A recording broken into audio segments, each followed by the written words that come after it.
Welcome to The Explainer. Today we're going to sharpen our minds with Antony Flew's classic guide, How to Think Straight. This is all about learning to spot flawed arguments, not just in other people, but, and this is the really hard part, in ourselves. So let's dive in. Flew kicks things off with this zinger from Bertrand Russell, and wow, does it set the stage. It's a pretty stark reminder that, sloppy thinking isn't just some academic problem. It has real-world consequences on our decisions, our relationships, our whole lives. Okay, so if we're going to think straight, Flew says we first have to get our basic tools in order. This isn't about learning a bunch of fancy logical tricks. It's about mastering the absolute fundamentals, and it all starts with one single crucial distinction. And here it is. This is the bedrock of pretty much all clear thinking. You have propositions, statements like the sky is blue, and those can be either true or false. And then you have arguments, which are the way we connect those propositions. An argument isn't true or false. It's either valid or invalid. Getting this right changes everything. Flew's analogy here is just perfect. He's saying that mixing up truth and validity is like mixing up the rules for two completely different sports. It basically shows you don't even understand the game you're trying to play. So why is this so incredibly important? Well, because understanding that validity is all about the structure of an argument, not whether the individual pieces are true, is the key. It's what lets you see the hidden flaws in your own reasoning and in others. Right. We've all seen this one before. It's a classic syllogism. The conclusion, Socrates was mortal, just has to follow from the two premises. It's a perfectly valid argument, right?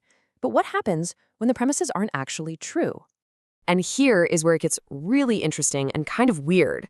This argument is perfectly 100% valid. The conclusion follows flawlessly from the premises, but every single sentence in it is completely false. And that's okay, because validity is only about the logical structure, not about whether it matches reality. So here's the acid test. For a valid argument, if you accept the premises, you have to accept the conclusion. If you don't, you're literally contradicting yourself. It's all about avoiding self-contradiction. Okay, so we've got the theory down. Now let's see how this whole concept becomes this incredibly powerful tool in the real world, especially when it comes to testing out ideas and hypotheses. This is where logic really hits the pavement. Flew shares this absolutely heartbreaking story from World War II that illustrates this perfectly. The wife's logic is simple. If P is true, there is a God, then Q will happen. You will come back. But the soldier stuck at Stalingrad knew with certainty that Q was false. He wasn't coming back. So what does that mean?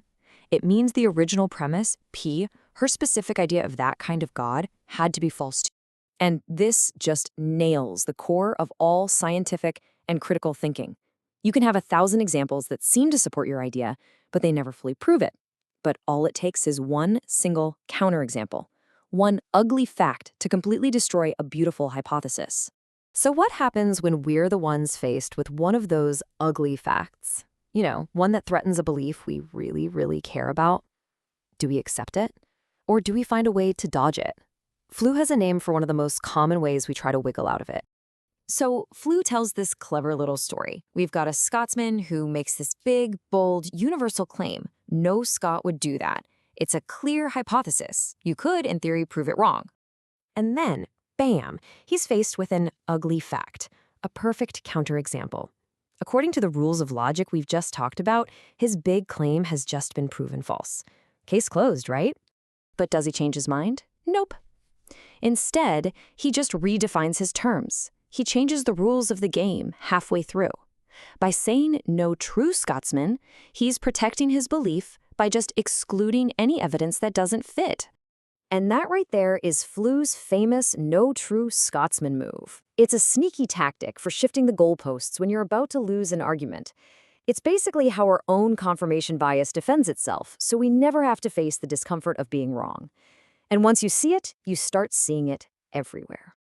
And all of this leads us to the book's real core challenge. See, Flew's work isn't just a textbook on logic. It's a call for us to have some intellectual integrity. It really forces you to look in the mirror. Now, this is a really tough idea to swallow. We like to think of deception as something bad people do to us. But Flew says, hey, maybe the biggest deceiver in your life is you. We have to ask ourselves, honestly, is our desire to believe something stronger than our desire to know what's actually true? And that's the final killer question that Flew leaves us with. Notice it's not, am I right? It's, do I sincerely want to be right? It completely reframes the whole point of thinking. It's not about winning arguments. It's about a genuine search for the truth, no matter how inconvenient it might be. That's a question worth asking ourselves, probably every single day.